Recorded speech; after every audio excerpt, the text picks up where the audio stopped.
चलती कथा में पधारे हुए सभी आगंतुक बंधुजनों को हृदय से साधुवाद। व्यास का दिन आपके जीवन में धर्म, अर्थ और काम, मोक्ष चतुर्थ पुरुषार्थों की कृपा वर्षाएं, ऐसी कामना हम श्री बिहारी विश्व करेंगे। माता महाकाली के चरणों में प्रार्थना, सारे मनोरथों को सिद्ध करे। आए लेते हैं दो बार प्रभु जी का नाम, तत्पश्चात मंगल नई कथा में अपने मन को लगाएंगे। एक कोर कृपा की कर दो लाडली श्री राधे, लाडली श्री राधे, लाडली श्री राधे, श्यामली श्री राधे, लाडली श्री राधे, लाडली श्री राधे, काशी की जोड़ी पर दो स्वामी श्री राधे, काशी की जोड़ी पर दो लाडली श्री राधे। भक्तों को लग रहा हो कि मेरी झोली में ज्ञान नहीं है, भक्ति नहीं है, संपत्ति नहीं है या समय नहीं है, मौका है आज भगवती की करुणा से तो मांग करके देखो। दुनिया वालों से एक मांगोगे तो एक भी नहीं देगो, पाऊ मिले मुंह बनावे हो। लेकिन मेरी किशोरी जी में श्री श्यामा जी में इतनी करुणा है कि अगर उससे आप जरा सा मांगोगे तो आपको इतना दे देगी वो कि आपसे संभाले नहीं समझेगा। बड़े भाव से बोलेंगे, काशी की झोली भर दो स्वामी श्री राधे, काशी की झोली भर दो स्वामी श्री राधे।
मेरे शीश पगल पग धर दो स्वामी श्री राधे, मेरे शीश पगल पग धर दो स्वामी श्री राधे, स्वामी श्री राधे, स्वामी श्री राधे, लाडली श्री राधे, लाडली श्री राधे।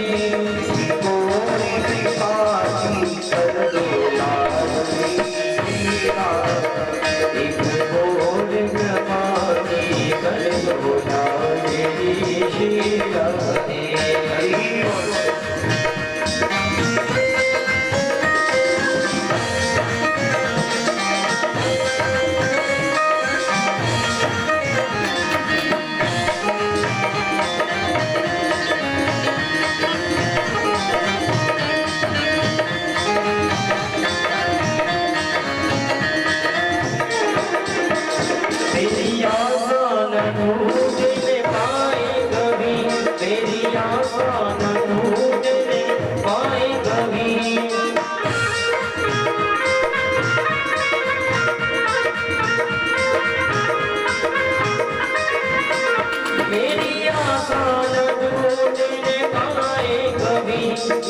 आशा न टूटने पाए कभी, मेरी आशा न टूटने पाए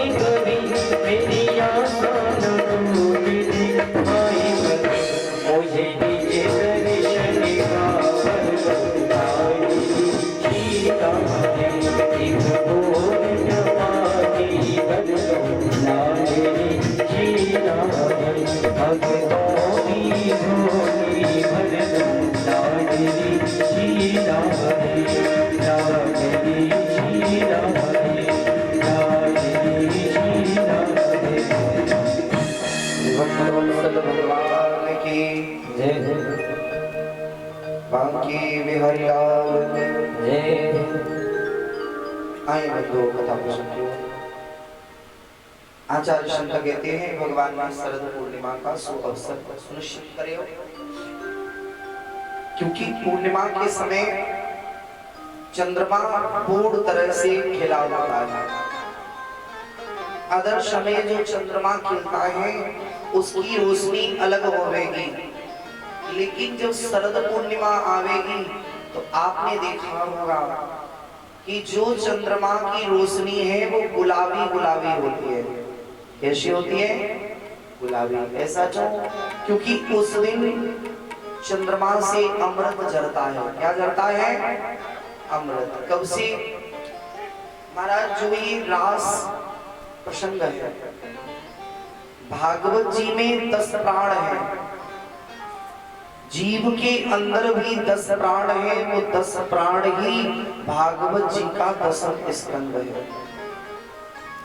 और जिन 10 प्राणों में मुख्य प्राण है 5, और वही 5 प्राण बंधुओं और माताओं रास पंचाध्यायी के 5 प्राण, वही 5 प्राण है रास पंचाध्यायी के। रास वास्तव में क्या है? बोले जीव और ब्रह्म के बीच की जो लीला है उसी को कहते हैं रास। क्या कहते हैं? जो जीव और ब्रह्म के बीच की जो लीला है उसी को कहते हैं रास। अब यदि ऐसे नहीं समझे तो दूसरी तरह से समझ लें। पहले जब किसानों के खेत में कोई फसल होती थी, फसल कट करके एक ढेर बन जाता था, तब लोग क्या कहते थे? जब हवा चलती थी तो पात्रों को लेकर के लोग जाते थे, फिर उसके बाद में वहां पर हवा जब तेज चलती थी तो लोग क्या कहते थे? बोले भैया मेरे खेत में है रही है आज रास। कहते थे कि नहीं? चूंकि बड़े ढेर में होती थी महाराज बहुत ज्यादा कूड़ा, और जिसमें अनाज बीच में दबो हुए और महाराज उसमें कितना ज्यादा कूड़ा भरो हुए, तो लोग क्या करते थे? बोले पात्रों में भर करके फिर हवा लगने पर उसे साफ करते थे, फिर उसका एक छोटा सा ढेर बनाते थे। साफ किए हुए अनाज को एक ढेर पर एकत्रित करते थे, इसी का नाम है रास। अब जो भागवत जी में रास है इसका क्या औचित्य है? संसार रूपी परमात्मा का एक है खेत। चश्मा वाले, संसार रूपी परमात्मा का है खेत, और इस खेत का मुख्य किसान है परमात्मा। हम सभी उस परमात्मा की सुंदर सी फसल है। क्या है? सुंदर सी फसल है।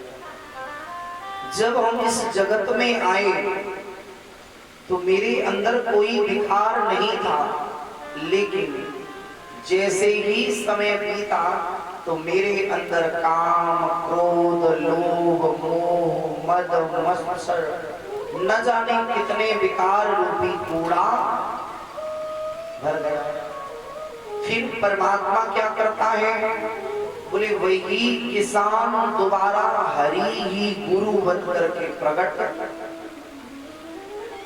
हो जाता है। जब हरि गुरु बन करके प्रकट हो जावे हो तो सत्संग रूपी पात्र में इस जीव रूपी अनाज को भर करके प्रभु नाम रूपी या भगवान की कथा रूपी तेज हवा के वेग में इस जीव के विकार रूपी कूड़े को अलग, जब इस जीव के सारे विकार दूर हो जाएंगे तो समझ लेना कि हृदय में अब रास, रास इसे नहीं कहते हैं कि डांस कर लेना नास है। बोले क्या कर रहे हैं? बोले रास लीला कर रहे हैं। रास लीला क्या होगी? बोले नाचना। बोले नहीं, उसमें एक ब्रह्म जीव को अपनी तरफ खींचने के लिए वो परमात्मा करता है रास। और वैसे भी जगत में हम सभी नृत्य ही तो कर रहे हैं। जगत में क्या कर रहे हैं? बोले सब लोग नाच रहे हैं। अब भगवान ने सुंदर सी बेड़ू का वादन किया। रास प्रारंभ करने के लिए ठाकुर जी ने बेड़ू को वादन करो। अच्छा, एक बात मेरी समझ में नहीं आती, आगे लोग क्यों नहीं बैठते, पीछे तुम लोग क्यों भागते हो बातें करने के लिए?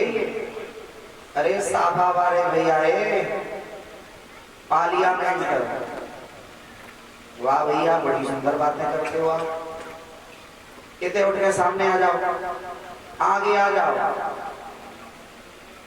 बोले तो फंस गए। सभी से निवेदन है, ये टेढ़े बैठे ये प्रकाश में आए। वैसे ही जीवन में बहुत अंधकार है, थोड़े सामने आ जाओ, यहीं बैठो, बैठ जाओ, नीचे ही बैठ जाओ। अब तो वही पास आई। अच्छा बस ठीक भैया, कोई बात नहीं, फिर आ जाओ, फिर आ जाओ, महंगाई को जमाना है। हाँ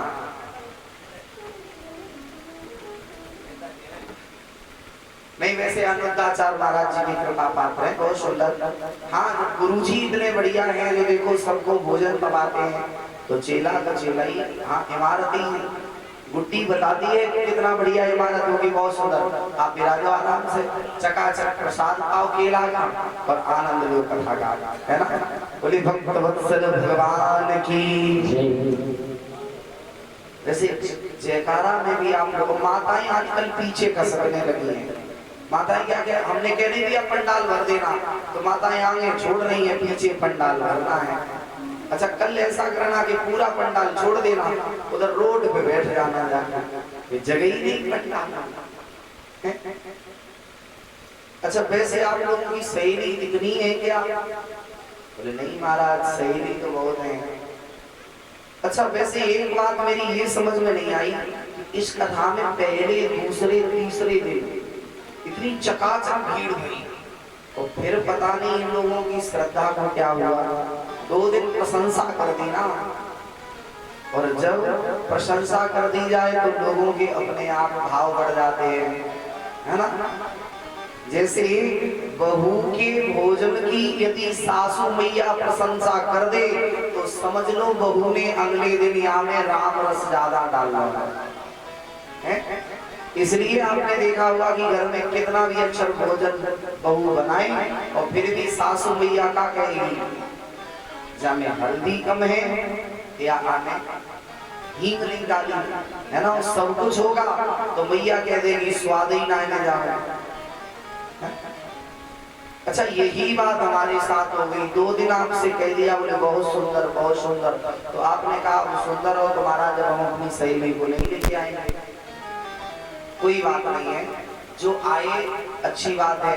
कथा का कर्म बादलों का काम है, बरस करके चले जाना, है ना। और दूसरा निवेदन एक ये भी है कि इस बार आप अपने श्रीमान जी को प्रेरणा नहीं दे रहे हो। 2 दिन से हमने भी नहीं कहा है, कलम उसमें ऐसे 10-20 नाम आ रहे हैं डेली, जबकि एक बार में 2-4 पेज भर जाने चाहिए, है। अब कल का ये मेला रह गया, कितने दिन शेष बचे? कल का, आज की रात है और कल की।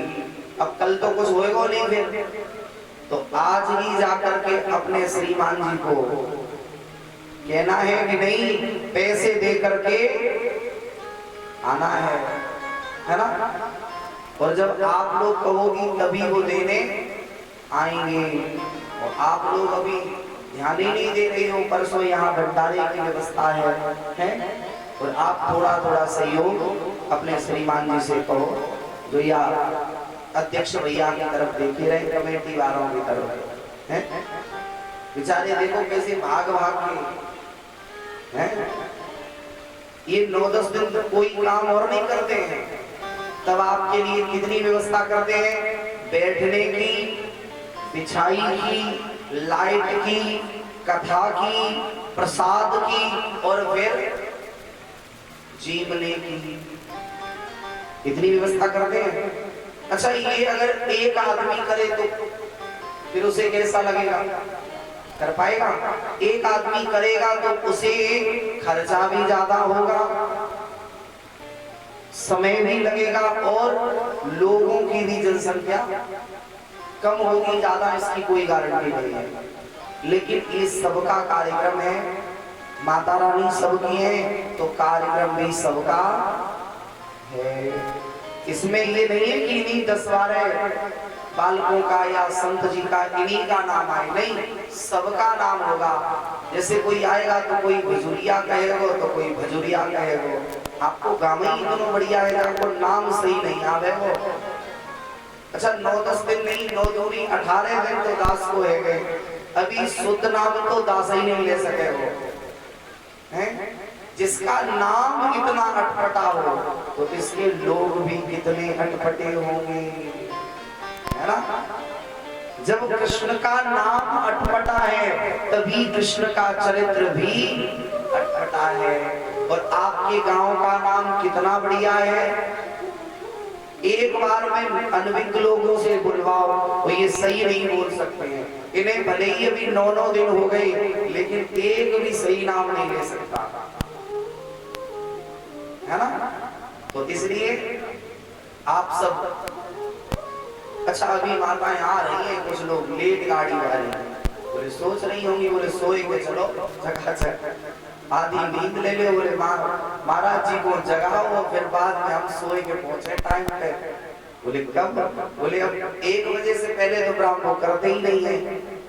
अच्छा, वैसे आप लोग गाली तो खूब ही देते होंगे, देते हो, और कुछ लोग कह भी देते, बोले 10-20 मिनट लेट हो, हम कल सुन भी रहे थे। अच्छा, कल हम जब जा रहे थे तो गाड़ी का शीशा नीचे था, तो हमने ये सुना कोई भैया ये और कह रही है, बोले 10-20 मिनट लेट हो जाए तब तो ठीक है, 1.5 घंटा लेट कर देते हैं। तो मैंने कहीं मन में सोचा, मैंने कहा भैया चुगली के लिए लेट नहीं कर रहा हूँ, तुम्हें लड़ाई के लिए भी लेट नहीं कर रहा हूँ। अरे तुम तो सराहना करो कि आप लोगों की ऐसी कृपा है कि आपको भगवान की कथा के लिए जगा रहा हूँ। किसके लिए जगा रहा हूँ? कथा के लिए। नहीं तो वैसे परसों के बाद ना तो दास जगाए हुए आवे वो, खर्राटे मारो फिर पड़े पड़े हैं, फिर क्या सोचेंगे, बोले अब साउंड बज जाता तो हम चले जाते। मानस कहते हैं, कहा वर्षा जब कृषि सुकानी और समय चूक पुण्य का पछताने। जब समय निकल जाएगा फिर क्या पछताने से लाभ है। अच्छा, तुम लोग गाली दो तो खूब दो चकाचक, दास में फर्क परिवार होना है, क्योंकि तुम लोग गाली दोगे तो उतना ही मन में ये होगा कि कल और लेट करेंगे। और इतनी आप लोगों की कृपा है, इतना दुलार है कि आप लोग पंडाल से जा नहीं सकते। हाँ, ये आपकी कृपा है। जैसे बालक कहीं बैठा हो और मेहताई भोजन रख ले और बालक काम को छोड़ के नहीं आए, तो बताओ कोई भैया ऐसी होगी जो कह देगी अब नहीं आना, हम तुझे नहीं खिलाएंगे, कहेगी? अच्छा, एक भी मैं मेहताई ऐसा कह देती हो, कोई कहती है? नहीं कहती है। तो आप लोग जब माता का स्वरूप, आप माता जी हो हमारी, फिर तो बालक अगर यहाँ 2 बजे तक जगावे हो तो जगनों पर है, बुराई करो तो करो खूब चकाचक, और सुनाई तो देता नहीं है। कल तो वो धोखे में शीशा नीचे था इसलिए सुन लिया। अच्छा, लेकिन तुम लोग अगर ईंट पत्थर मारो तो आचार्य जी के लगे, क्योंकि आगे तो हम बैठते ही नहीं, आगे इनको कर देते हैं और आचार्य जी को कर देते हैं। और पूरी गाड़ी में हमें जरूरी नहीं हम कहाँ बैठ रहे हैं, तो कहो गाड़ी खाली जाए आप तो बाइक से चले जाए, दिन चक्कर में ना रहो। लेकिन कल 5 बजे आरती होगी, बढ़िया है, तैयार होके आना, इसलिए खा पी के, है ना, 5 बजे नहीं कराएंगे, आप जितने बजे बता दोगे। अच्छा अभी आप समय कितना हो रहा है? 10:30 बज रहे। अच्छा आप कितनी माताएं ये चाहती हैं जैसे हम 11 बजे आरती करा दें? अच्छा लाला तुम चाह रहे हो, कितनी माताएं चाहती हैं? कोई मैया चाह रही है? अच्छा एक हाथ ये जबरदस्ती से उठा रही हो या तुम खुद उठा रही हो? अच्छा कितनी माताएं ये चाह रही है जैसे हम 12-1 बजे तक ले जाएं कथा? हाथ उठाओ। अच्छा कोई माता इतनी बढ़िया है जो दोनों हाथ उठा देती है, वो कहती है एक में हो एक में ही सही नहीं हो। अच्छा ये 2 बजे वाली है, जैसे 12 बजे आरती करा दी जाए तो नहीं चलेगा? चल जाएगा? नहीं, पीछे वाली माता जी कह रही है 2 दिन की बात है, हैं? नहीं कोई बात नहीं है, आप लोग जब तक विराजे रहेंगे वैसे ही जैसा भी हूँ आप सबकी कृपा से, क्योंकि आप लोग भोजन खा के आते हो, दास को सामर्थ्य मिलती है, आप सो के आते हो तो कृपा हो जाती है ना? कोई बात नहीं, आप जब तक विराजे रहेंगे तब तक कथा होती रहेगी, है ना? ये तब भी कहा था, ये आज भी है, और ये जब तक श्वास रहेगी, भगवती की करुणा रहेगी, गुरुदेव की कृपा रहेगी, तब तक यही सिद्धांत रहेगा। और इस बात से ये सब नाराज रहते हैं, इधर वाला ये मंडल है ये सभी नाराज रहता है, और इनके हम भले कभी नहीं हो पाए। कहीं भी कथा हो, यहाँ तो चलो दोनों टाइम दिया कोई बात नहीं, जैसे कहीं एक समय वाली हो तो ये लोग क्या कहते हैं, बोले तुम तो कभी टाइम देखते ही नहीं हो।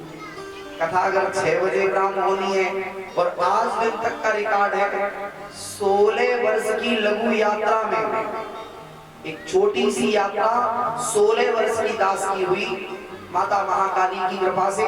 उस 16 वर्ष की यात्रा में कभी ऐसा नहीं भया, हाँ उधर टाइम भले ही जल्दी हम बैठ गए हो, लेकिन इधर टाइम कभी, क्योंकि हमें यही होश नहीं रहता कि टाइम ही नहीं देख पाते हैं, किस लिए हम तो ये सोच लेते हैं कि अगर 5 घंटे के लिए कथा का समय दिया गया है तो वो तो आपने दक्षिणा दी और हमने आपको कथा सुनाई, हम मजदूर आपकी मजदूरी में काम कर रहे हैं, है ना?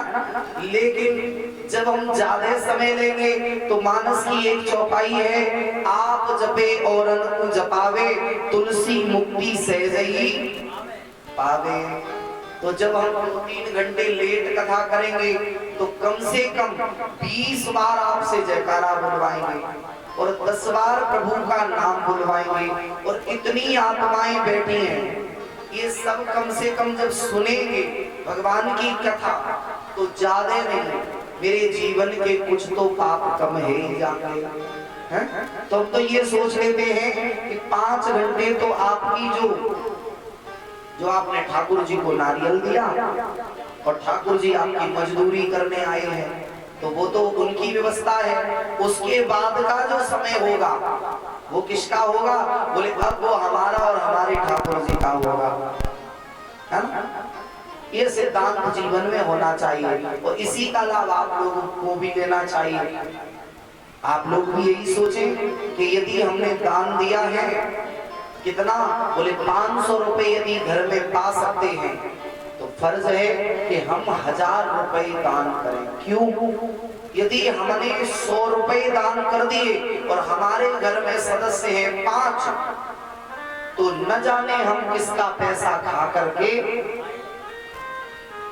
विचार करना इस बात पर। एक स्वस्थ मनुष्य कितना खा लेता है? बोले 100-150 रुपए का एक दिन में खा लेता है। एक खुराक 100 रुपए से ऊपर की पड़ती है।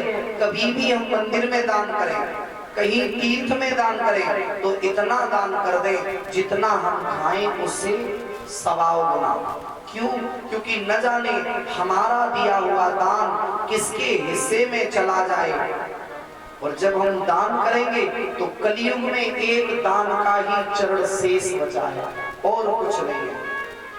तो जिसके घर में 20 लोग हैं या 5 लोग हैं या 2 लोग हैं, तो ये सोच के न दे, दान तो आपका ही है, आप ही दे रहे हैं, आप ही पा रहे हैं, आपके रिश्तेदार पाएंगे, आपके इष्ट मित्र पाएंगे। लेकिन हम यदि थोड़ा ज्यादा देंगे दान तो हमारा प्रसाद न जाने कितनों के मुंह में जाएगा। और महाराज दूसरी बात, एक और बात हम आपसे कह दें, इसका आज भी निवेदन होगा और कल भी निवेदन होगा। क्योंकि आप सबसे कहेंगे तो आप इधर वालों को प्रेरणा दोगी।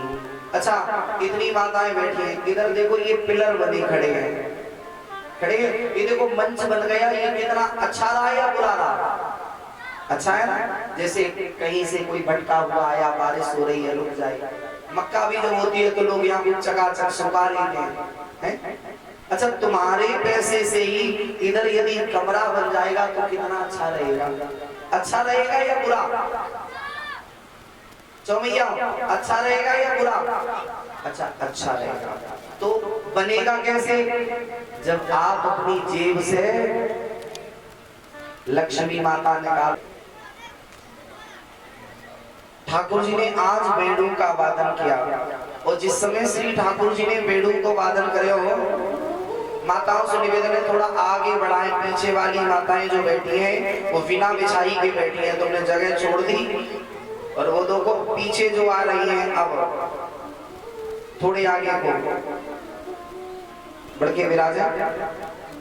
हाँ, अब ठीक है, अपनी लाइन में रहो,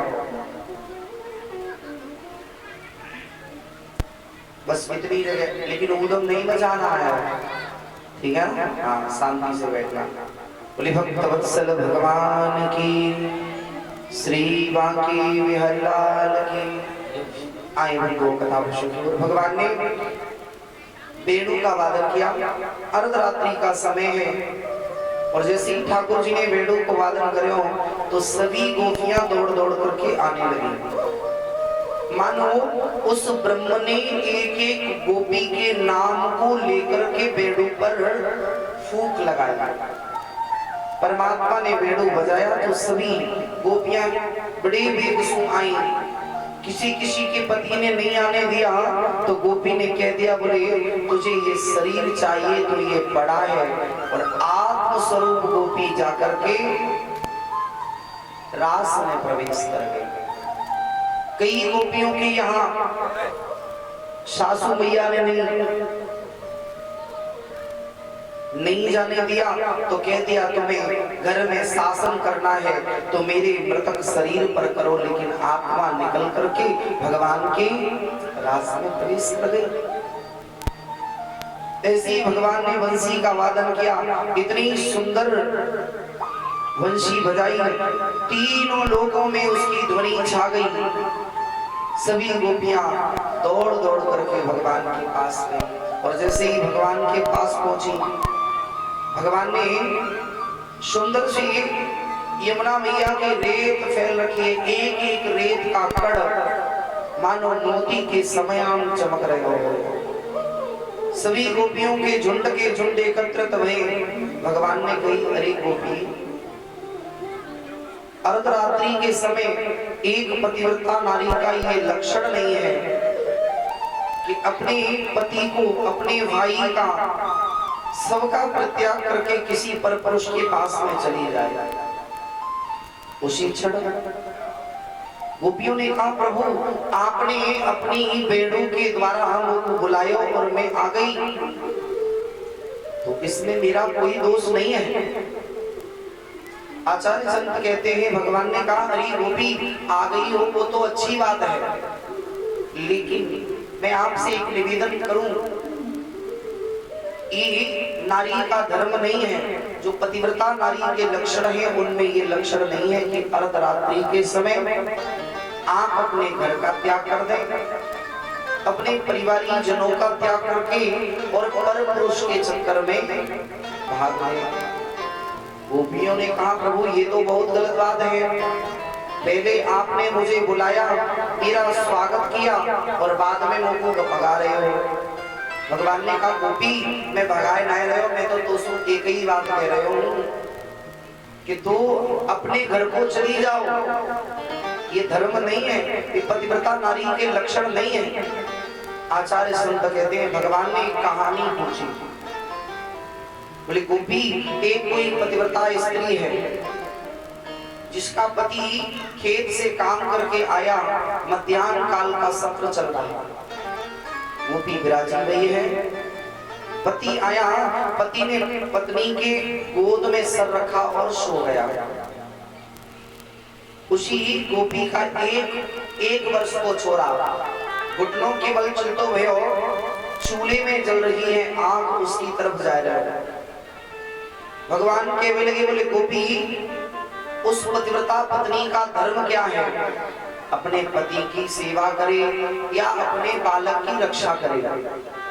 तो भगवान श्री गोपी ने कहा बोले प्रभु यदि वो सच्ची पतिव्रता है तो उस देवी का यही धर्म है कि अपने पति की सेवा में लगी रहे, बालक की परवाह ना करे। भगवान ने कहा गोपियों वही बालक चूल्हे के पास में पहुंच गया, बोले कोई चिंता नहीं है। भगवान बोले गोपियों वही बालक चूल्हे में गिर गया। गोपियों ने कहा प्रभु वो तो एक तुच्छ सा चूल्हा है, यदि ज्वालामुखी भी कहीं फट रही हो और फिर भी यदि पतिव्रता नारी है तो वो ज्वालामुखी भी उसका बाल वाका नहीं कर सकती है, ये पतिव्रता नारी का प्रताप है। तो भगवान ने कहा चलो गोपियों जब आप जानती हो कि पतिव्रता नारी का ये लक्षण है तो आपको अपने घर में रहना चाहिए था, जो यहाँ पर आ गई अब चली जाओ। गोपियों ने कहा नहीं प्रभु मुझे रास करना है आपके साथ। गोपियों ने एक सुंदर सी पहेली पूछी, बोले प्रभु एक पहेली का आंसर दे दो, यदि आपने मेरे पहेली का आंसर दे दिया तब तो मैं चुपचाप चली जाऊंगी और नहीं तो आपको मेरे साथ रास करना पड़ेगा। आचार्य संत कहते हैं गोपी ने कहा बोले प्रभु एक कोई पतिव्रता नारी है। बोले अच्छा गोपी, बोले हाँ। बोले वो गोपी को नियम है नित्य पहले अपने पति को स्नान बनवाती है, चंदन का लेप लगाती है, फिर पति की आरती उतारती है, फिर भोजन खवाती है और फिर स्वयं पाती है, ये उसका नियम है। भगवान ने कहा गोपी ये नित्य का नियम है या एक दिन का? बोले नित्य का नियम है। आचार्य संत कहते हैं एक दिन समय की गति पड़ी, पति को परदेश जाना पड़ गया, पत्नी ने चरण पकड़े, बोले स्वामी आप तो जा रहे हो लेकिन आपके बिना मैं किसको स्नान बनवाऊंगी, किसकी आरती उतारूंगी और किसको प्रसाद खवाऊंगी, फिर मैं उचिष्ट पाऊंगी। पति ने कहा समय है जाना तो पड़ेगा ही। तो पति गया मार्केट में और अपना एक प्रतिबिंब ले आया। क्या ले आया? प्रतिबिंब। प्रतिबिंब कहते हैं फोटो को, अपनी एक फोटो ले आया, पत्नी को दे दी, बोले ये फोटो ले लो और जब तक मैं नहीं आऊं तब तक या फोटो वाले पति को असली पति मान करके सेवा करियो। पत्नी ने क्या किया, फोटो वाले पति को लिया और चौकी पर स्थान दे दिया। नित्यवान स्नान बनवाती है, चंदन को लेप धारण कराती है, भोग प्रसाद लगाती है, आरती उतारती है और फिर स्वयं प्रसाद आती है। ये उस गोपी का नियम है। एक दिन की बात, गोपियों ने कहा प्रभु वो गोपी अपने फोटो वाले पति की आरती कर रही और तब तक बाको असली वारो पति गेट पे आए गयो, बाबा ने कुंडी को घटकायो। तो प्रभु मेरा प्रश्न आपसे ये है कि ऐसी स्थिति में उस गोपी को क्या करना चाहिए?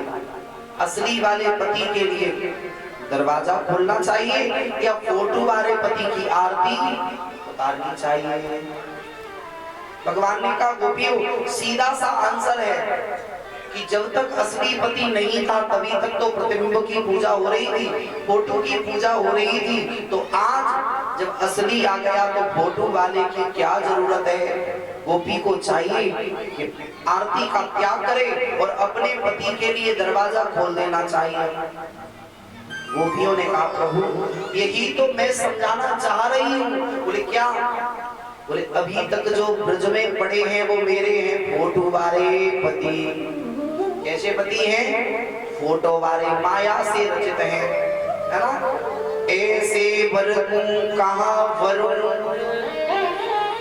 जो जन्मे और मर जाए,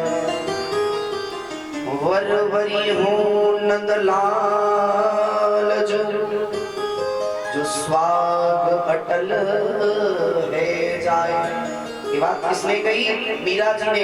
ऐसे वर को कहा वरुण जो जन्मे और मर जाए, वर वरी हो नंदलाल जो स्वाग अटल। यही बात तो मैं कहना चाह रही हूँ। जो ब्रज में पड़े हैं वो मेरे फोटो वाले पति हैं, लेकिन आत्मा के असली पति तो प्रभु आप हो। और गोपियों ने कहा अब हम ऐसे जायवे वाली नहीं, अब मेरे साथ में करो रास। अभी तक ये है रास। भगवान ने कहा रास करना पड़ेगा। बोले बिल्कुल। बोले चली जाओ। बोले नहीं जाएंगे। नैना लड़ी मुरलिया वाली सो अब घर कैसे जाऊं। नैना वाले सो घर कैसे जाऊं। अब घर कैसे जाऊं सखी, अब घर कैसे जाऊं। मैं अब घर कैसे जाऊं सखी, अब घर कैसे जाऊं। अखियां लड़ गई नंद दुलारी सो अब घर कैसे जाऊं। नैना लड़ी मुरलिया वाली से अब घर कैसे जाऊं। बांके बिहारी लाल की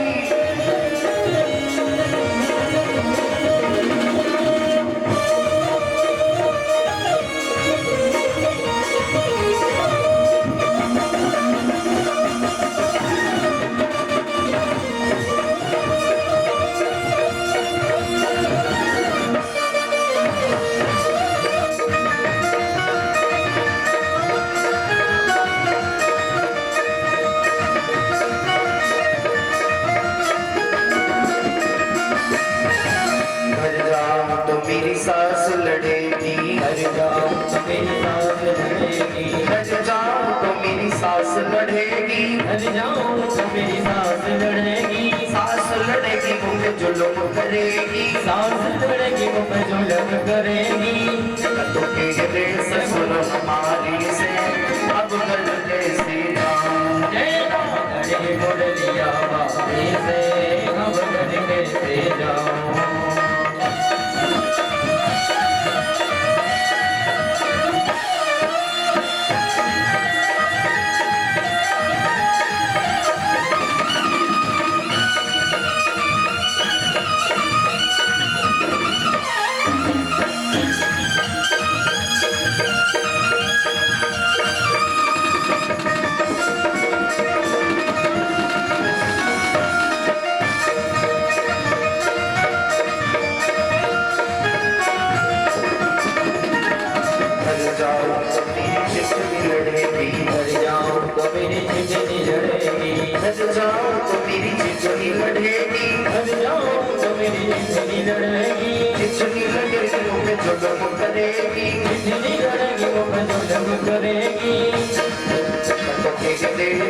हमारी से अब घर कैसे जाऊं। लड़ी मुरलिया वाली से अब घर कैसे जाऊं।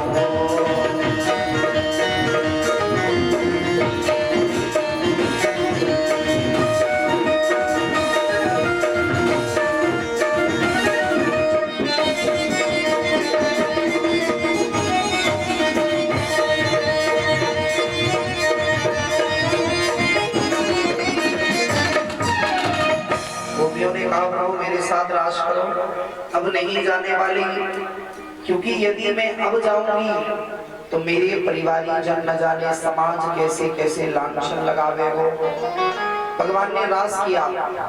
यही कामदेव आकर के भगवान से युद्ध किया।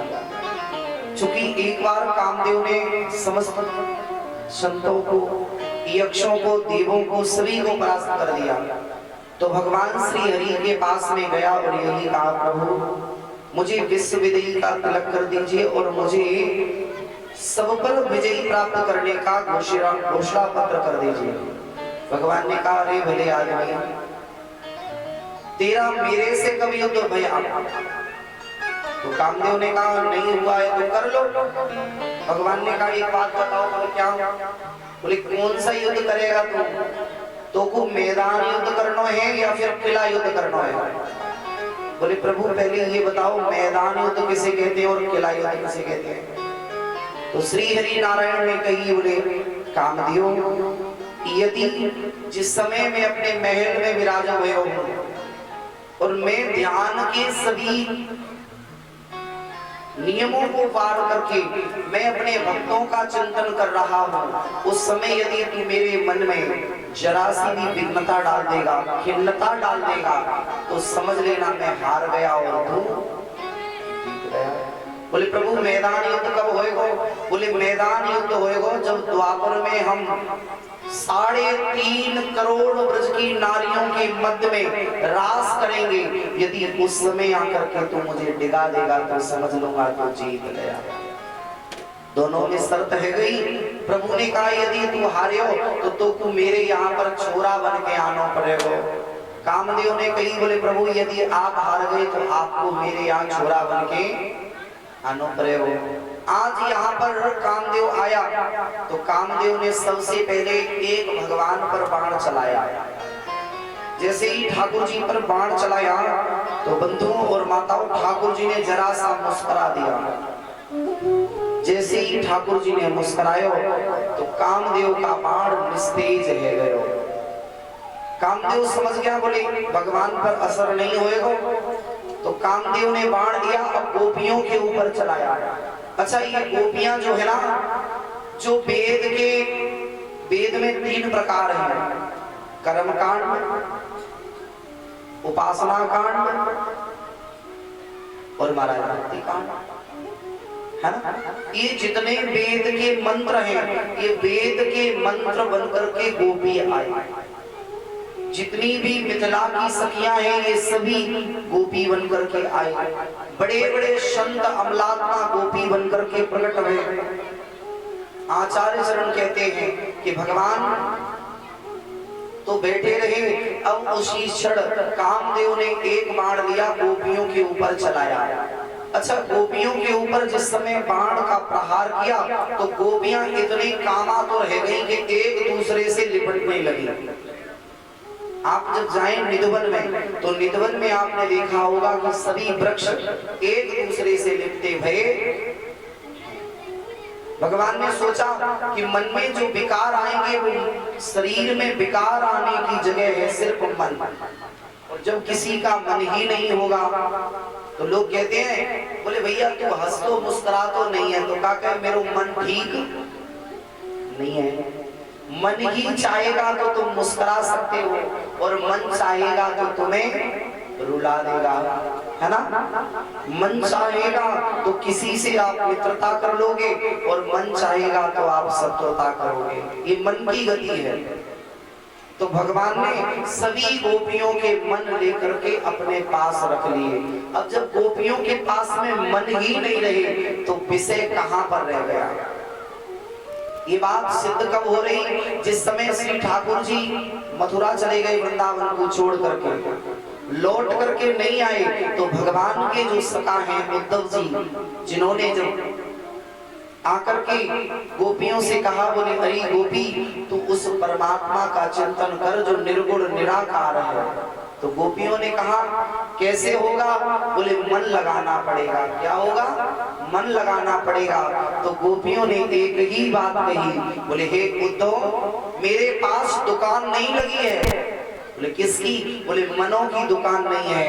उद्धव मन न भये 10-20, उद्धव मन न भये 10-20, एक हतो सो गयो श्याम संग हो अब राधे ईस। उद्धव मन न भये 10-20। अरे यदि मेरे पास 10-20 मन होते तो एक निर्गुण ब्रह्म में लगा देते, एक सगुण ब्रह्म के साथ लगा देते। तो भगवान ने मन सबका ले लिया। भगवान यहाँ सबके मन ले लिए तो भगवान हो गए समना और गोपियां हुई अमन। यही दो दो गोपियों के मध्य में एक एक बनवारी हो गया। गोपियां समझ लगी। जब बीच में रास का जो वर्णन है ना बंधुओं, ये रास चरित्र इतना साधारण नहीं है जो 10-20 मिनट में समझाया जा सके। रास पंचाध्यायी की कथा पर जीवन निकल सकता है, लेकिन कम से कम रास पंचाध्यायी की कथा ही 7 दिन ले लेगी। भागवत की तो बात ही क्या है, सिर्फ रास पंचाध्यायी।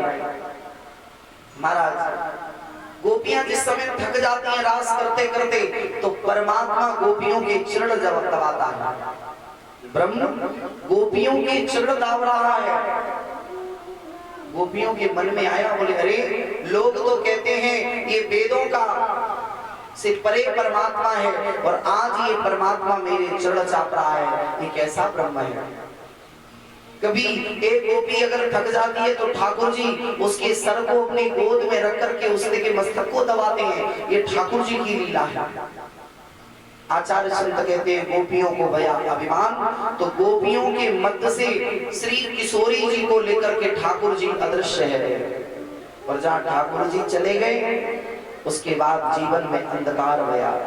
सभी रोई विरह में आकर के किशोरी जी आगे गई। अब किशोरी जी को तो और ज्यादा अभिमान हो गया। बोला प्रभु सभी गोपियों के मध्य में से मुझे ही बुलाया।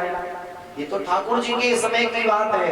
अगर आज भी इतने यहाँ लोग विराजे हुए हैं और अभी अगर एक भक्का दास यहाँ से नाम ले दे तो बाकी लोग क्या कहेंगे, बोले इन्हें महाराज जी ज्यादा मानते हैं, ये महाराज जी के ज्यादा नजदीक रहते हैं, ये महाराज जी से फोन पर बतियाते रहते हैं, इसलिए महाराज जी इनका याद करते हैं, है ना। जब यहाँ समाज में रह करके किसी का नाम लेने से असर पड़ सकता है तो उस समय तो किशोरी जी की तो कहना ही क्या है। किशोरी जी को लेकर के ठाकुर जी चले तो इतना अभिमान भया किशोरी जी को। किशोरी जी ने एक ही बात कही, बोले ठाकुर जी, बोले हाँ, बोले मुझे लेकर के आए हो, बोले हाँ, तो एक काम करना पड़ेगा। बोले कहा, बोले अब मेरे से चले हो नहीं जाए। बोले तो, बोले दो काम करो। बोले क्या, राधा निज बस जान के बोली बचन उचार, पगदावो या घोड़ा बनो। या तो मेरे चरणों को चापो और नहीं तो घोड़ा बन जाओ, मुझे कंधे पर बिठा दो। भगदावो या घोड़ा बनो, अब मोसो चलियो न जाए। मेरे से चला नहीं जाता। भगवान ने कहा अरे किशोरी जी, तुम्हारे अंदर भी अभिमान आ गया, और जहां अभिमान आएगा सबसे पहले हम अभिमान का ही हरण करते हैं। तो ठाकुर जी ने कहा अरे लाडली जू, ऐसा करो। बोले क्या, बोले थोड़ी दूर पैदल चलो फिर बाद में चरण चाप देंगे। बोले नहीं प्रभु, एक कदम नहीं चलना है, अब मोकू या तो कंधे पर बिठाओ या फिर मेरे चरण चापो। भगवान ने सोचा अरे किशोरी जी, अब थोड़ा तो डोज तुम्हें देनो पड़ेगा। ठाकुर जी ने कहा तो एक काम कर लो। बोले क्या करना है। बोले एक काम ये कर लीजिए आप कि जो ये बड़ा सा टीला खड़ा है इसके ऊपर आप चढ़ जाओ, और जब आप ऊपर है जाओगी और नेत्र बंद कर लियो। बोले क्यों। बोले वो कुछ शर्म लग रही है अगर हम आपको कंधन पे बिठा रहेंगे तो भगवान नीचे बैठ गए। किशोरी जी सो गई। बोले अब आप अपने चरण रख दो। सो जैसे ही किशोरी जी ने नेत्र बंद करके चरण रखे, ठाकुर जी वहां से अदृश्य है गए। किशोरी जी नीचे गिरी, न ब्रह्म को पाया न सखियों को पाया, बंधुओं और माताओं मध्य में फंस गई। दशा क्या है, जीव ने की अगर भक्ति और परमात्मा ने कर दी करुणा तो जीव को सफलता की सीढ़ियों पर चढ़ाना चालू कर देता है भगवान। और जब जीव थोड़ा अपने स्तर से उचकता है तो उसके अंदर आता है फिर अभिमान, और जब अभिमान आता है तो वही जीव भगवान से बनाता है दूरियां। क्या बनाता है, दूरियां। जो नित्य मंदिर जाने वाला होगा वो 8 दिन में जावेगा, 8 दिन में जाए वारो होएगो तो 1 महीने में जावेगो, 1 महीने में जाए वारो होएगो तो 6 महीने में जावेगो। जब भगवान से दूरियां बनाता है जीव तो भगवान फिर इंतजार करते हैं। बोले पहले तो तुझे मेरी याद आती थी तब तू भागतो भयो आए, अब मोको तेरी याद आ रही है तो तू शकल भी ना दिखा रहे हो। फिर भगवान क्या करते हैं, बोले 2-4 सीढ़ियां चढ़ा दिया और 2-4 बार जब 10 बार गया है भक्त तो उसकी मेहनत में उसे और ज्यादा थोड़ा चढ़ा दिया। जब चढ़ गया और फिर चढ़ने के बाद ज्यादा अभिमान भया तो वहीं से नीचे डाल दिया। फिर लोग क्या कहते हैं, बोले पहले तो महाराज जी बड़ी कृपा थी लेकिन अब क्या करें, अब तो कोई कृपा रही नहीं। क्यों? क्योंकि तुमने कृपापति की कृपा को महसूस किया ही नहीं। जब वो देने के लिए बैठा और उस समय हम उससे दूर भाग गए। जैसे मान लीजिए आपने सुबह से कथा को श्रवण किया सांझ से और 12 बजे आरती होनी है या 1 बजे आरती होनी है तो आप 12:50 पर यदि पंडाल को छोड़ देंगे तो ना तो आपको आरती का दर्शन होगा और ना ही आपको फिर प्रसाद मिलेगा, नहीं मिलेगा। अगर प्रसाद पाना है तो अंत तक बैठना पड़ेगा। यदि जीवन में सफलता चाहिए तो अपने इष्ट के चरण अंत तक पकड़ने पड़ेंगे, है ना। और तुम्हारी कितनी भी मुसीबत की समय हो, एक हमारे पूज्य आचार्य चरण है, बड़ी सुंदर बात कहते हैं। आचार्य जी कहते हैं हमेशा एक बात कहनी चाहिए, कोई पूछे भैया कैसे हो तो कह दो चकाचक मेरे इष्ट की कृपा है, मेरे इष्ट की मेरे ऊपर कृपा है। चाहे आपके इष्ट राम जी हो, श्याम जी हो, माता महाकाली हो, महागौरी हो, सभी एक है, कोई अलग नहीं है। जिस प्रकार जल एक जैसा है वैसे ही परमात्मा के अवतार एक जैसे हैं। बोतल में भरोगे तो वैसा दिखेगा, गिलास में भरोगे तो वैसा दिखेगा और बाल्टी में भर के रख लोगे लेकिन जल जल है तो क्या कहो, बोले मेरे इष्ट की करुणा है। अच्छा जब ये बार बार कहोगे और दुखी चाहे जितने हो लेकिन जब इष्ट की प्रशंसा करोगे तो एक न एक दिन वो सोचेगा जरूर, बोले जब इसके ऊपर कृपा करी नहीं है तब ये चिल्ला रहा है। अच्छा इसके ऊपर एक बार कृपा करके देखो और फिर वो कृपा करेगा। और जब वो कृपा के बारिश को बादलों को घेरेगा तो फिर भक्त के हृदय में क्या होना चाहिए, जब भगवान की कृपा बढ़े तो भक्त का यशगान बढ़ना चाहिए। फिर क्या कहें, बोले मेरे ऊपर मेरे परमात्मा के दोनों हाथ हैं, है ना। और लोग कहावत क्या कहते हैं, बोले भैया तुम्हारी तो 5-10 उंगली घी में और सर कढ़ाई में है। सर कढ़ाई में नहीं है, कढ़ाई का आकार क्या है, बोले ये जो आकाश रूपी छत्र है इस छत्र छाया के नीचे हो, है ना। और 10 उंगलियों की कृपा है तुम्हारे ऊपर, किसकी, बोले आपके इष्ट की कृपा है। और जब इष्ट कृपा करता है चाहे जो भी आपके इष्ट हो, राम जी, कृष्ण जी, दुर्गा जी, काली जी, साईं बाबा, जो भी हो, जब इष्ट की कृपा बरसती है बंधु तो तुम्हें कब अंधेरे से खींच करके वो प्रकाश की तरफ ले जाए, लेकिन हृदय में अभिमान नहीं होगा तो, है ना।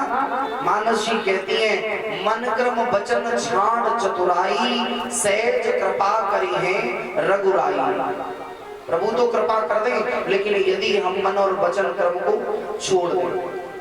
आचार्य संत कहते हैं किशोरी जी रोती रही, इधर सखियों ने देखा, आप उसमें बोले बहन हमने बीच में कोई एक सखी नहीं है। बोले कौन नहीं है, बोले किशोरी जी नहीं है। तो पग चिन्हों को ढूंढती वही आई तो आगे किशोरी जी भी रोती हुई मिली। बोले बहन तुम्हें भी छोड़ गया, बोले कुछ पग के लिए, बोले इतनी दिन के लिए ही साथ थी। बोले क्या करूं, जीवन में अभिमान आ गया तो हमें छोड़ दिया भगवान ने, है ना।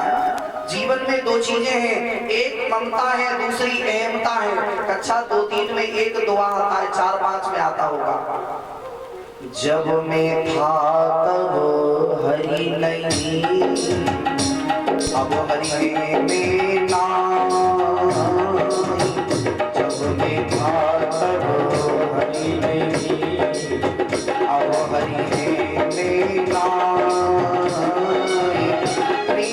गली अति सांवरी, या में दो न समाए भक्ता, या में दो न समाए, या में दो न समाए भक्ता, या में दो न समाए।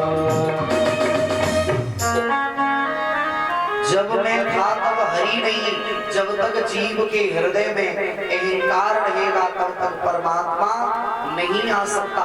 जब अहम हट जाएगा, एक मयान में कभी दो तलवारें नहीं रह सकती हैं। एक मयान में सिर्फ एक तलवार रहेगी, जो प्रेम की गली है, जो भक्ति की डगर है, जो भगवत मार्ग की डगर है। ये बंधु बहुत सक्रिय है, इसमें यदि चढ़ना है तो अकेले ही जाना पड़ेगा। इसमें जाने के लिए मैं और तू नहीं होगा, इसमें सिर्फ हम होंगे। क्या होंगे?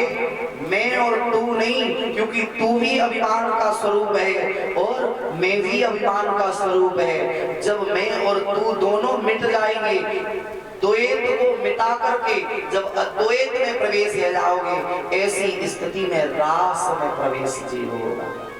यही गोपियों ने गोपी गीत गाया, और जो जीव गोपी गीत का नित्य पाठ करता है या श्रवण करता है तो उसके यहाँ सारे मनोरथ सिद्ध हो जाते हैं, है ना। आचार्य संत कहते हैं यहाँ गोपियों ने भगवान की लीला का सहारा लिया। किसका सहारा लिया? लीला का। कोई गोपी तो पूतना बन गई और एक गोपी कृष्ण बन करके पूतना बन लीला की। मन में आया जब भगवान की लीला करेंगे यदि ये गलत होगी तो परमात्मा स्वयं आएगा, लेकिन प्रभु नहीं आए। फिर गोपियों ने सोचा ऐसे प्राणों का क्या करना जो भगवान के बिना है। गोपियां यमुना में कूद करके मर गई। यमुना में कूद के मरने लगी। भगवान पुनः प्रकट भये। जब भगवान प्रकट भये, गोपियों के साथ में रास किया। इधर रात्रि का समय है। रात्रि के समय माता सती भागने, पार्वती भागने लगी। बाबा शंकर ने कही, बोले देवी कहाँ जा रही हो? बोले जा कहाँ रही हो? वृंदावन में रास है रहे हो। रास है रहे हो? बोले हाँ, है ना। अभी माताएं भी कहती होंगी शाम को, क्या कहती होंगी? जल्दी भोजन कर लो, कथा में जाना है, जल्दी सारा काम करके समाप्त करके कथा में जाना है कहती हो। लेकिन परसों के बाद नहीं कहोगी। चाहे 10 बजे खाओ श्रीमान जी, चाहे 12 बजे खाओ, जल्दी होती है ना जाने की। और जब माताओं को जाना हो तो फिर पैर जल्दी जल्दी भी लगती हैं। वैसे अगर 20 मिनट लगेंगे काम में तो फिर 5 ही मिनट में काम हो जाए। हाँ, ये सब आप लोगों की व्यवस्था है। और घर घर में जाना पड़े, आज तो सब घर की व्यवस्थाएं दास को पता है जावे। महाराज जैसे ही देवी जी भागी, बाबा शंकर भी पीछे से चलती है। बोले देवी हमें भी चले चलो। बोले चो, बोले वहां स्त्रियां ही जावे, वहां पुरुषों को अधिकार ना है। बोले नहीं देवी जी एक बात करो। बोले का?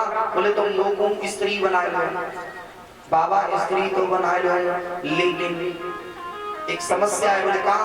बोले स्त्री बना ले, आपको साड़ी लहंगा पहनाए दूं, लेकिन जो 1.5 हाथ की दाढ़ी लटक रही है या को क्या करोगे? बोले देवी कुछ भी करो लेकिन रास दिखाओ। बोले नहीं दिखाएंगे। मैया भागी, और मैया जैसे ही भागी, बोले बाबा पीछे पीछे। यमुना जी के पास में आई तो मैया पार्वती ने कही, बोले हे यमुना महारानी। बोले क्या? बोले बाबा को रोक लेना। बोले क्यों? बोले बाबा जा रहे हैं रास देखने तो ले जाओ। बोले नहीं वहाँ स्त्री ही जाऊंगी, मुझे बुढ़ापे पे सटियाए हुए वाली उम्र पे रास देखने जाएगा। बुढ़ापा है और अब रास देखने जा रहे। यमुना मैया ने अपना पेट फैलाया, बाबा को रोको। बोले रुक जाओ। बाबा ने कहा क्यों देवी? बोले रास नहीं देखना है। बोले क्यों? रास तो देखेंगे। बोले वहाँ स्त्री ही जाती है। बोले हमें भी भेज दो। यहाँ मैया यमुना ने बाबा से दूसरी बात कही। बोले एक बात बताओ। बोले क्या? बोले रास तो हो रहा है परमात्मा का। किसका हो रहा है? परमात्मा का। और तुमने अभी तक गुरु धारण किए हैं जीवन में? तुमने अभी तक गुरु धारण किए हैं क्या? बोले बाबा ने सोचा अभी तक तो हम ही गुरु बने रहे, हमने तो किसी गुरु को धारण नहीं किया। बोले जब तुमने किसी गुरु को धारण नहीं किया तो आप उस ब्रह्म के दर्शन कैसे कर सकते हैं? हाँ? अच्छा इतने लोग बैठे, इतने लोगों में गुरु जी कितने लोगों ने धारण किए हैं? गुरुजी बनाए हैं या आप शिष्य बने हो? कितने लोग बने? एक मैया ने, दो बड़ी बूढ़ी मैया और अच्छा, ऐसी कितनी माताएं हैं जो अपनी सासू को ही अपना गुरु मानती हैं? बोले महाराज सास को गुरु की तो कौन कहे, हम तो सास को शत्रु मानने को तैयार हैं। हाँ, दुश्मनी भी करेंगे तो सास से दुश्मनी नहीं करेंगे हैं? जीवन में प्रत्येक जीवात्मा अपने समय रहते सदगुरु बना लेना चाहिए, सदगुरु से मंत्र दीक्षा ले लेनी चाहिए। क्यों? लोग क्या कह देते हैं, बोले भैया जब तक घर में माता पिता है तब तक गुरु धारण नहीं करने चाहिए। लेकिन एक बात मेरी कुछ समझ में नहीं आती है, यदि ऐसा होता तो प्रभु राम जी के प्रभु महाराज दशरथ बैठे रहे और राम जी ने मंत्र दीक्षा ले ली। क्यों?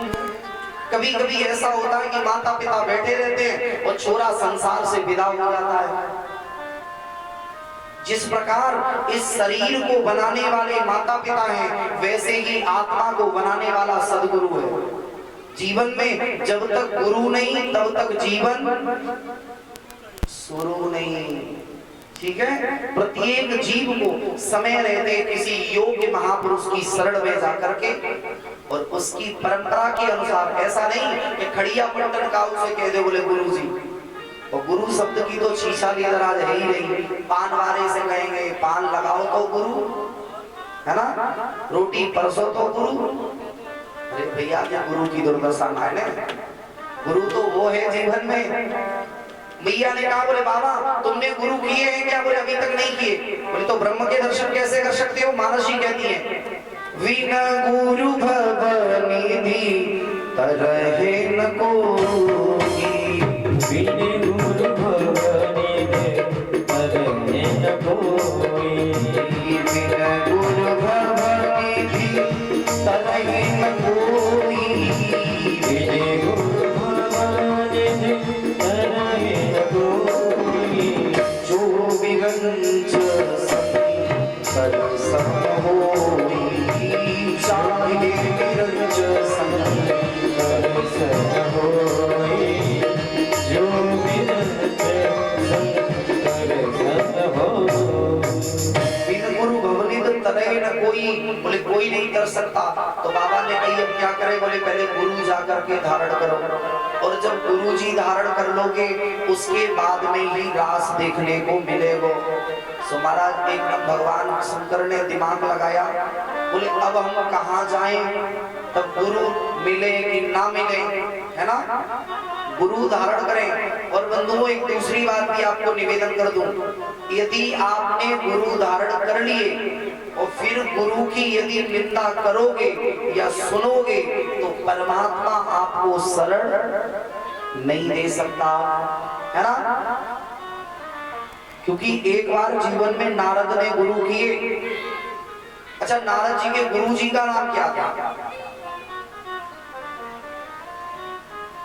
सुना है कभी कि नारद जी ने गुरु किए? चौचस्मा वाले सुना है कि नहीं सुना है? नहीं सुना है तो रहने दो। हाँ, नहीं सुना है तो नहीं सुना है, क्या करना है? बोले भक्त वत्सल भगवान की नारद जी ने अपने जीवन में गुरु धारण किया, लेकिन एक शंका हुई। नारद ने इतना ही कह दिया कि गुरु तो बनाए हैं लेकिन, और जहां लेकिन लग गई तो नारद को 84 का चक्कर काटना पड़ा। अपने जीवन में किसी संत सदगुरु से पहले जुड़ो नहीं, और यदि एक बार सर श्रद्धा से झुक गया तो चाहे उसके कर्म कैसे भी हो, वो करेगो सो भरेगो, लेकिन अपनी जिज्ञा से ना तो बुराई करनी है और ना फिर सुननी है। किस किस की? अपने माता पिता की और अपने गुरु की। 3 लोगों की बुराई नहीं सुननी है। लेकिन आजकल कुछ लोग ऐसे बैठे हैं जो अपने माता पिता की चकाचक बुराई करते हैं ना। हाँ, कुछ मैया कहते हैं, बोले बिल्कुल करते हैं। अगर घर में लाला हो या लाली, मेहताई बाप की कृपा होगी तभी छोरा छोरी आगे बढ़ेंगे, तो मेहताई बाप की कृपा नहीं होगी तो फिर आगे नहीं बढ़ सकते। पूर्णागिरि में भंडारा कराने से कोई लाभ नहीं होगा। यदि घर में बैठी बेताई तुम्हारी कुपित है तो, है ना। वृंदावन में जाकर के कंबल दान करने से कोई लाभ नहीं होगा। अगर बूढ़ा पिता फटी हुई शर्ट पहन करके डोल रहा है तो, है ना, क्योंकि पिता ही परमात्मा का स्वरूप है। भगवान शंकर से यमुना ने कहा, बोले जब तक गुरु धारण नहीं करोगे तब तक ब्रह्म के दर्शन नहीं होंगे। उसी समय शंकर भगवान ने कहा, बोले देवी एक काम करो। बोले क्या? बोले हम किसको गुरु बनाए, अब तुम कृपा करके मंत्र दे दो। तो यहाँ यमुना महारानी ने भगवान शंकर को मंत्र दीक्षा दी। मंत्र दीक्षा दी, बोले अब अधिकार हो गया। बोले एक नियम और होए बाबा। बोले क्या? बोले जब कोई शिष्य बने तो गुरुजी बा से दक्षिणा लेवे, तो मैं आपसे दक्षिणा मांगू? बोले बाबा ने कहा, बोले देवी एक बात बताऊं। बोले क्या? बोले मोको रास देखना है, उसके बाद में जो चाहो वो मांग लो। तो यहाँ मैया ने कहा, बोले अरे चेला तो बहुत चतुर है। बोले नहीं, मुझे रास के दर्शन करने हैं। बोले क्यों दर्शन करने हैं? बोले लोग कहते हैं कि कृष्ण योगी है और मेरे से बड़ा कोई योगी हो नहीं सकता। मैं एक बार परीक्षण करके देखूंगा कृष्ण कैसा योगी है। मैंने एक स्त्री का संग किया और वो कृष्ण 3.5 करोड़ ब्रज की नारियों के मध्य में नृत्य कर रहा है, वो योगी नहीं हो सकता। यहाँ भोले बाबा परीक्षा के भाव सुनाए। आचार्य संत कहते हैं मैया ने सुंदर सी साड़ी बांधी, घूमट लटका दिया और बाबा से कहा, बोले बाबा ऐसे जाना ये पोल नहीं खुल जाए, ये पोल खुल नहीं जाए। अब बाबा कभी चले तो थे नहीं घूमट में, तो कभी तो मैया से 4 कदम आगे है जावे। तो मैया कहीं इतनी जल्दी चलोगे? तो कहते बोले तो पीछे रह जाए, है ना। एक दिना भोली भंडारी बनकर ब्रज की नारी वृंदावन आ गए हैं, वृंदावन आ गए हैं। एक दिना भोली भंडारी बनकर ब्रज की नारी वृंदावन आ गए हैं, वृंदावन आ गए हैं। पार्वती जी मना के हारी, पार्वती जी मना के हारी, ना माने न पुरारी वृंदावन आ गए हैं, वृंदावन आ गए हैं, वृंदावन आ गए हैं।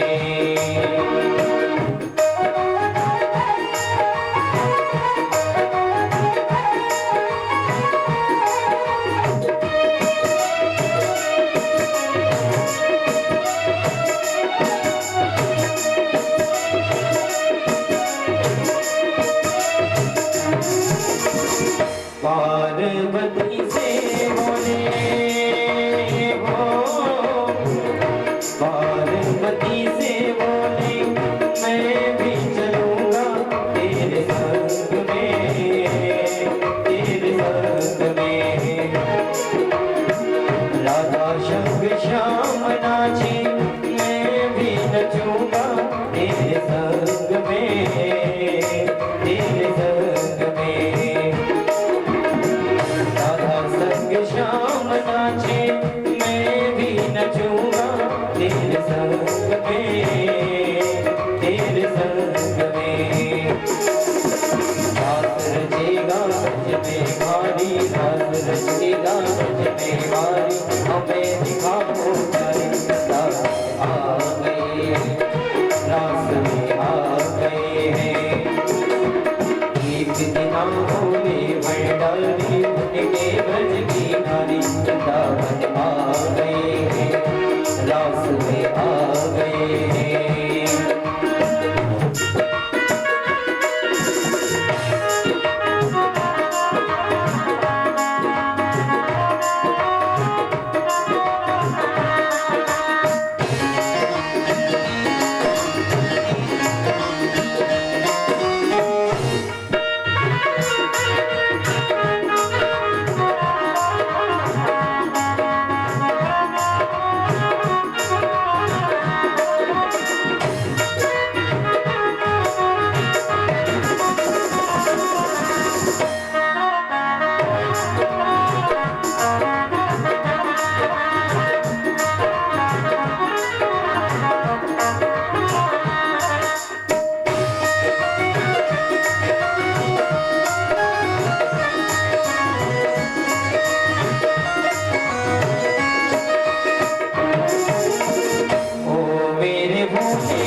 करेगी ब्रज की रानी, मस्ती करेगी ब्रज की रानी, मानो बात हमारी बताओ आ गए, रास में आ गए। एक दिन होने मंडारी बन के ब्रज की नारी, बताओ आ गए, रास में आ गए, रास में आ गए। मैया के साथ बाबा जैसे ही चल करके आए, रास की गेट पे प्रवेश होने वाले भले हैं, वैसे ही एक सखी ने आकर के कहा, बोले अरे पार्वती जी आप तो जाओ, लेकिन ये नई इतनी लंबी सी गोपी कहां से आ गई? अरे या को चूड़ा तो एक हाथ से ऊपर है रहे हो। मैया ने सोची कहीं ऐसा ना हो जाए फूल पट्टी खुल जाए द्वार पे। मैया ने कही, बोले अरे मेरे साथ में है ये सखी। तो सखी ने कही, बोले भैया एक बात बताओ। बोले कहा? बोले देखो तुमने अपने लाला गणेश की शादी कर ली, बहू बतायो ही ना है। भैया देख ये तो तूने बहुत गलत बात करी। भैया ने कही नहीं। बोले नहीं, अगर तेरे छोरा की बहू होएगा तो चलो सब सखियां मिल करके या की मुंह दिखाई की रस्म तुम कर देंगे। बोले बाबा ने मन में सोची, अगर धोखे में मुंह दिखाई है गई तो मुंह दिखाई नहीं होएगी, यहाँ इज्जत के फालूदे बन के बिछ जाएंगे। बाबा मन ही मन में प्रार्थना कर रहे हैं, बोले देवी आज बचा लो।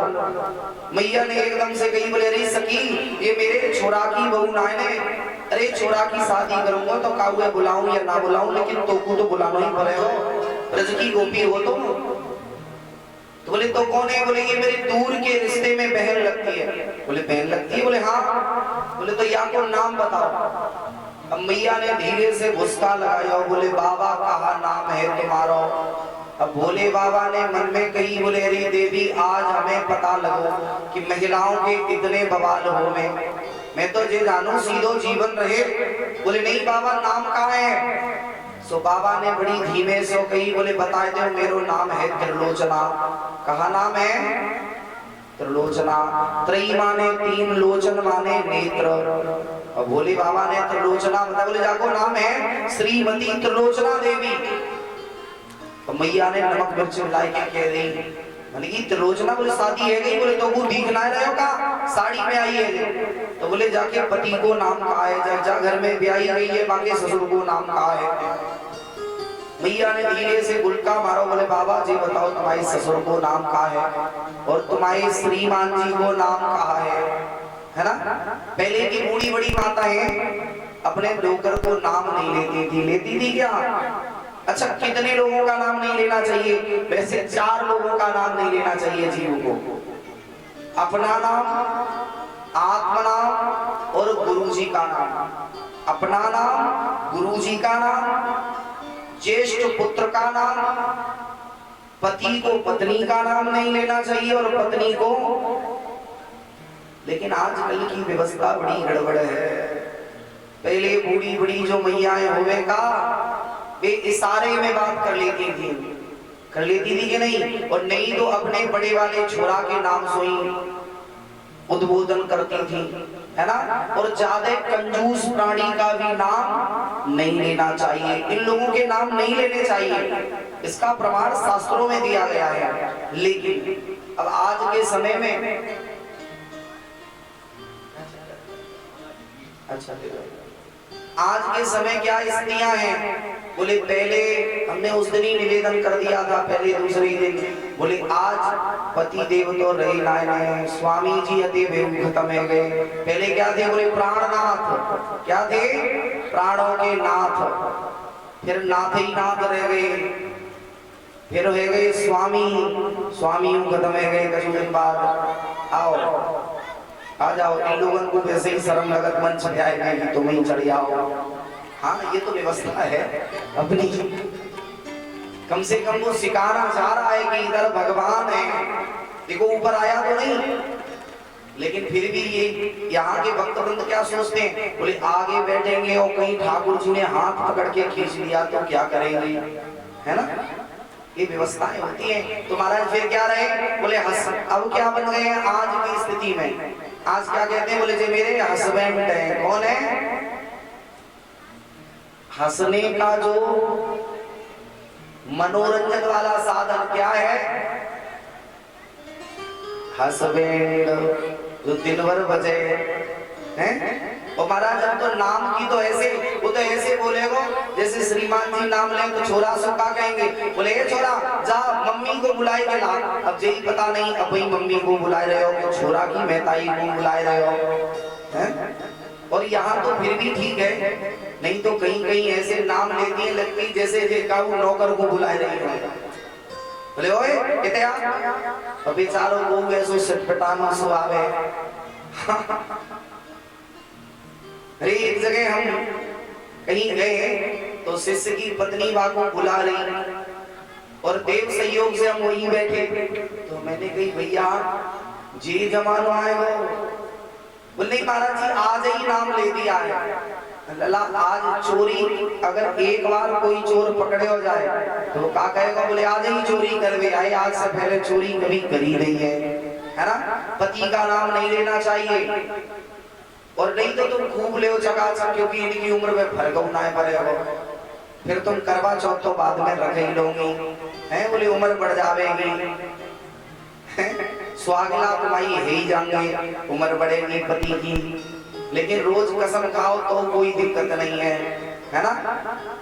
झूठी कसम तो माताएं खाई जाती हैं, आदत ही होती है ये तो। बोले भक्त वत्सल भगवान की माता ने कहा, बोले बाबा तुम्हारे पति का नाम क्या है। बाबा ने कहा देवी आज बचा लो, आज के बाद आपके चक्कर में कभी नहीं पड़ेंगे। अच्छा 11:30 बज गए हैं, कथा बहुत दूर तक जानी है तो इसलिए जहाँ तहाँ प्रकाश डालते हुए हम आगे बढ़ते हैं।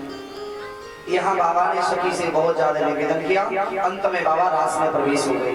जब बाबा रास में प्रवेश हो गए तो बाबा ने एक भांग का गोला पा लिया। सोचने लगे करूं क्या, और जैसे ही घूमट को खोल के देखना चाहते हैं मैया गुलका लगा देती है। बोले का नाक कटाओगे। महाराज मैया कहती है, बोले बाबा का नाक कटाओगे। बोले नहीं देवी पीछे को। अब बाबा कभी तो दाढ़ी बचाते हैं, तब तक बाबा का जूड़ा खुल गया तो जटा लंबी लंबी नीचे को आ गई।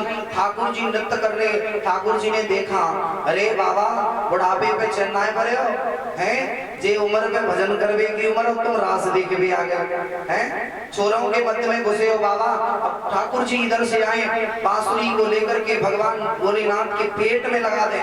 बाबा ने कहीं कहीं ऐसा तो नहीं कि पोल पट्टी खुल जावे।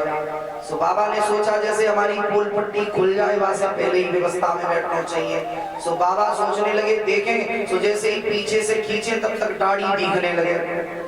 मन ही मन में प्रार्थना की, बोले मैं तो चाह रहा था कि देखो तुम कितने बड़े योगी हो, लेकिन तुम तो हमें देखने ही नहीं दे रहे हो।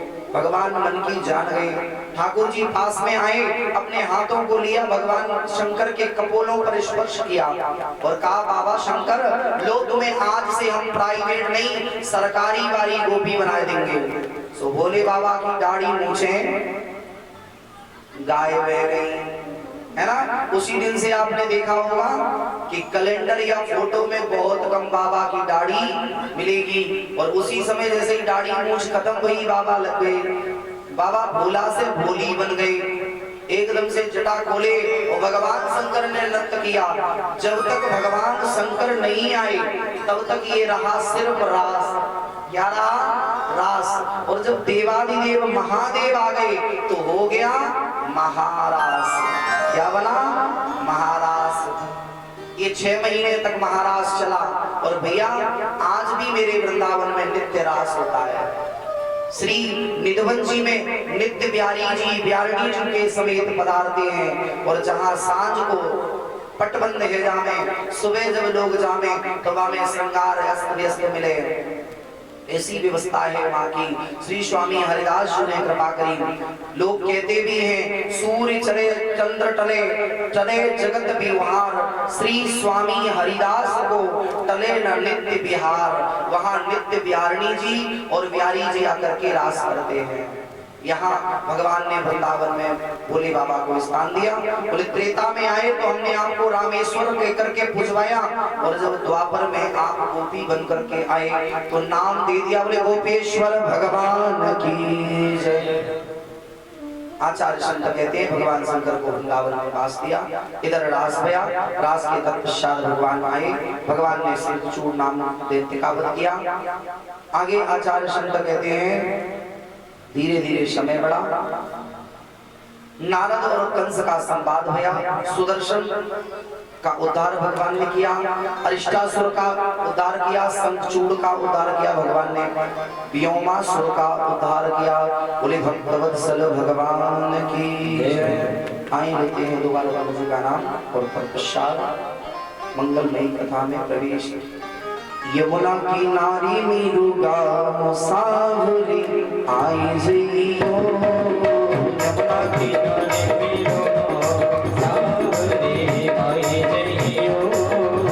यमुना की नारी मीरुगा मुसावरी आई जइयो, यमुना की नारी मीरुगा मुसावरी आई जइयो, आई जइयो लाला आई जइयो, आई जइयो लाला आई जइयो, आई जइयो लाला आई जइयो, आई जइयो लाला आई जइयो।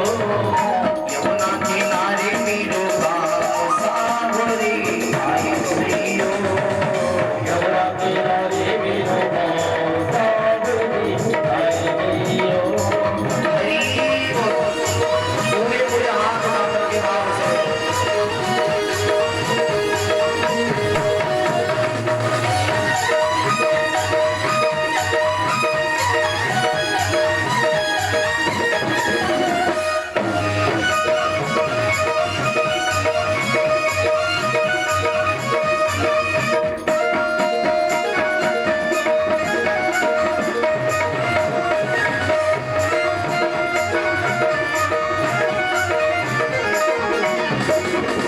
जो कान्हा पीरो नाम जानो, लाला मेरो नाम न जानो, जो लाला पीरो नाम जानो, लाला मेरो नाम न जानो, नाम न जानो लाला नाम न जानो, नाम न जानो रे नाम न जानो, जो लाला पीरो नाम न जानो, लाला मेरो नाम न जानो, नारदी पीरो नाम सावरी आई जइयो, नारदी मेरो नाम सावरी आई जइयो। हरि बोल।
अरे वाह भैया, तुम लोग तो कितने लोग यहाँ बैठे हैं? कोई नहीं बैठा है। इतनी भीड़ में आवाज यहाँ तक नहीं आ रही है। ऐसे बैठे हैं जैसे नहीं दीपावली के बाद कल किसकी पूजा आपने की? बढ़िया से बने, ना हिले न डोले, जैसे नहीं दुकान पे। अब हम तो गए नहीं हैं, एक बार गए थे, वो गौरव भैया बैठे, उनकी दुकान पे ऐसे स्टेचू लगाए जाते हैं बढ़िया से सजे वजे से हैं। स्टेचू को देख के ही गिराक आवे अंदर, जैसो बाहर लगाया जाएगा। हाँ, और स्टेचू पे देख के ही चक्कर में आचार्य जी तो आप लोग मूर्ति बने बैठे हो, ऐसा लगता है बोले जैसे यहाँ से मंच से कुछ निकले हो वो आपकी तरफ सीधा भागेगा। आपसे बुला तो जाता। अच्छा, कितने लोगों के पास हाथ दिए हैं भगवान?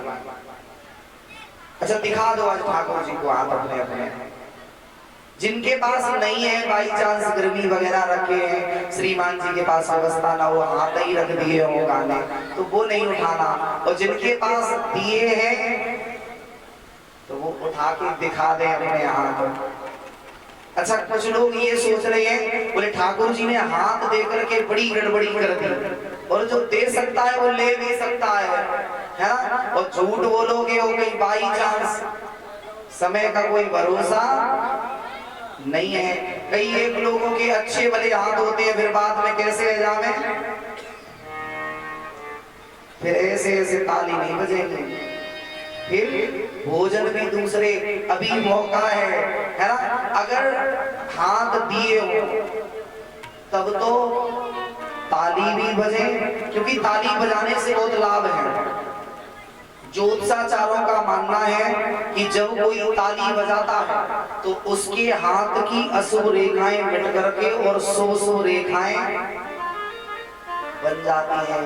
अच्छा शुभ रेखाएं सब चाहते हैं, सब चाहते हैं बढ़िया लग्जरी व्यवस्था होनी चाहिए, सुख सुविधाएं होनी चाहिए, है ना, तो ताली बजानी पड़ेगी। अब ये ज्योतिषाचार्यों का मानना है। अच्छा योग गुरु बाबा रामदेव जी कहते हैं कि प्रातः काल यदि आप ताली का वादन करें तो आपका ब्लड प्रेशर हाई या लो होता हो तो इससे राहत मिलती है। बजवाते हैं ना योग में पट पट करके, ऐसे चना से नहीं भूलने हैं, स्वर में बजाना चाहिए। हाँ अच्छा देखो स्वर, हमारे यहाँ जो स्वर से गाना न सीखे उसे क्या कहते हैं, बोले ये तो असुर है, और असुर होते हैं राक्षस, और जो ताल नहीं बजाना जाए, हमारा एक प्रेतों में एक प्रजाति होती है भूत प्रेत और बेताल, वो क्या है बेताल। अच्छा वो भी छोड़ दीजिए, यदि आप ताली बजाएंगे मुख से निकलेगा शब्द ब्रह्म,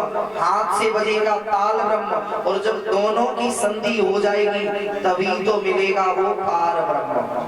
और हम लोग बैठे किस लिए हैं, रात्रि जागरण किस लिए कर रहे हैं, बोले कैसे भी करके भगवान की कृपा हमें मिले। अब मिलेगी कब, जब आप पाओगे तो आपके पेट में जावेगा, वो दूसरों खावेगा आपके पेट में जावेगा। अच्छा कुछ माताएं इसलिए और नहीं बजाती हैं, एक हाथ में है मोबाइल, अब बेचारी रख सकती नहीं है, क्योंकि रख दे तो कोई पड़ोस वाली सटका लेगी तो फायदा का, बेकार बट्टे में मोबाइल चल हो जाए है? अच्छा मोबाइल की व्यवस्था सबके पास होगी, 50 वर्ष की बूढ़ी मैताली के जोरे होएगी और 20 वर्ष वाली लाली के जोरे होएगी, सबके पास होगी मोबाइल की व्यवस्था। तो थोड़ी देर के लिए मोबाइल को अपनी गोद में रखो। कोई कहो कि जब सब ताली बजाएंगे तो किसे इतनी फुर्सत है जो तुम्हारे मोबाइल को उठावे हो, है ना। आप अपने अपने पड़ोसी की सौगंध हो, घरवाले की नहीं, जो बगल में बैठो है तो अगर ताली नहीं बजाओ तो बस ऐसे कहो, बोले भैया अपनों नहीं कम से कम मेरो ख्याल तो करो, है ना।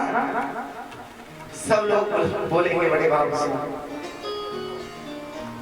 मेरे घर कभू न आयो सावरिया मुई रोज रोज तरसावे। अच्छा भोजन तुम्हें नहीं मिलता है, कभी आप लोगों की नहीं है, कभी इधर है, ये लोग इतने ही बचत के चक्कर में रहते हैं। अब तुम लोगों से कह नहीं सकते क्योंकि आपका बहुमत ही नहीं है, 4 लोग हैं और आवाज इतनी आएगी भी नहीं। आदिकाल से पीछे रहे हो तो आज भी रहोगे, आदिकाल से पीछे ही रहे हो। जैसे मान लो कोई अगर कहता है राम सीता, किसी ने नहीं कहा होगा, क्या कहते हैं सीता, अच्छा जानकी मैया आगे राम जी पीछे, राधे कृष्ण किशोरी जी आगे लाल जी पीछे, गौरी शंकर, गौरी मैया आगे और शंकर जी पीछे। अच्छा लक्ष्मी नारायण, तो लक्ष्मी गुन्ना में और एक तरफ नारायण। और जितनी भी अब आपका समूह इकट्ठा रहता है और इनके समूह में हमेशा कहीं भी आप देख लेना 10 माताएं थोड़े से बीच में बैठ जाएंगी, लेकिन 2 भाई उतनी बीच में, क्योंकि आपके हृदय में वात्सल्य है, हृदय में जगह है। और कोई भी कहीं की भी हो, एक माता अगर एटा की है, दूसरी अलीगढ़ की है और एक सीट पे बैठ गई तो 2 मिनट में मित्रता पक्की। चौबे तू कहाँ जा रही है और तू कहाँ जा रही है, बस बात है गई। तो भाई चाहे भले ही एक बजुरिया को होवे और एक महाराज यहाँ पास के कोई गांव को हो, तो एक सीट पे बैठो रहे। पहली बात तो कहुए देखे हो तो पसर के और बैठे हो, बैठ जाते हैं कि नहीं। माताएं क्या करेंगी, बोले नहीं बहन जगह है आप आ जाइए, बिठा लेंगी। इनमें समूह में इनके अंदर वात्सल्य है और इधर नहीं है ना। तो इधर के लिए नहीं, आप लोगों से निवेदन है, भीड़ भी आपकी ज्यादा है ना, और दान भी आपकी कृपा से ही आवे हो, है ना। तो आप सबसे निवेदन है थोड़ा तेज से बोलो, आज लगे कि यहाँ कथा है रही है।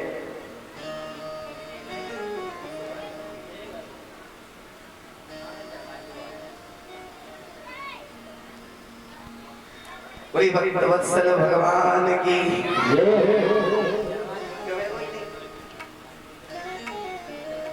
चलो कोई बात नहीं, विवाह के बिहारी लाल की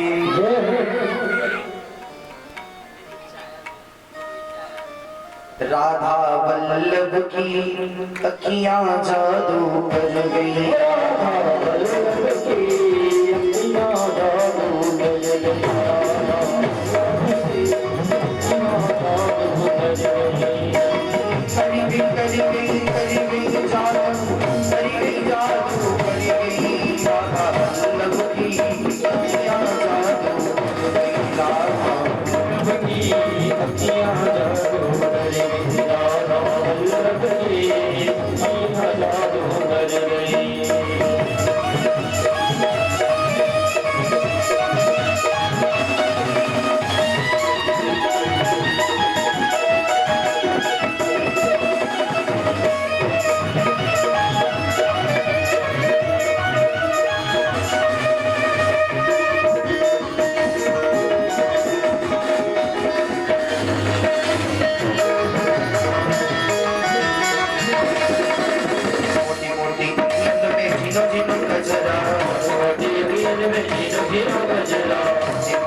भक्तवत्सल भगवान की।